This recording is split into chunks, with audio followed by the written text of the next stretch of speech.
अब अपनी ही बेटी के हाथों दुनिया के सामने रुस्वा होंगे। आप एक इंतहाई झूठे, धोखेबाज शिफा क्यों किया तुमने सब कुछ? और बेवफा इंसान है। जो मेरा ना हो सका वो वफा का कैसे हो सकता है? I can explain. मैं तुम्हें मैसेज दिखाता हूँ जो तुमने मुझे भेजे थे। कैसा इंसान है वो? दूर रहना मेरी बेटी से।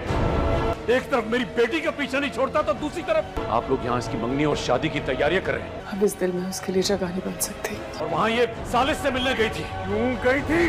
अब सालिस ने अपनी शक्ल यहाँ दिखाई दूँ, मैं उसे जान से मार दूंगी। जिस तरह मेरे दोनों भाइयों ने मुझे अच्छा ठीक है, मेरे सर पे हाथ रख के कसम खाओगे तो मुझसे मोहब्बत नहीं करती? अकेला छोड़ के लावारिस कर दिया।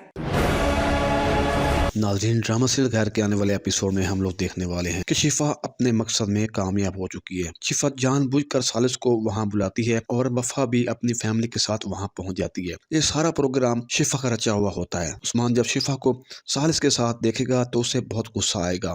सालिस को यकीन नहीं होगा कि इसका उस्मान मामू वहाँ मौजूद है और वो भी ये सब कुछ देख रहा है। वफा को भी बिल्कुल यकीन नहीं आ रहा होगा कि सालिस इस तरह भी कर सकता है। सालिस अपनी वजाहत करने के लिए बहुत कोशिश करेगा कि ये जो मैसेज आया है शिफा ने मुझे भेजा था, लेकिन उस्मान और वफा उस पर बिल्कुल यकीन नहीं करते। सालिस उन्हें मैसेज दिखाने की भी कोशिश करता है, लेकिन उस पर उस्मान बिल्कुल कान नहीं धरता और बहुत ज्यादा गुस्सा करता है। घर आकर उस्मान सालिस के वालिद से बात करता है और कहता है कि इधर ये वफा का साथ नहीं छोड़ रहा और दूसरी तरफ ये शिफा के साथ भी है। सालिस भी शिफा को फोन करेगा और कहेगा कि तुमने मेरे साथ ये अच्छा नहीं किया, तुमने ऐसा क्यों किया। तो इस पर शिफा कहती है जो मेरा नहीं हो सका मैं उसे किसी का भी नहीं होने दूंगी।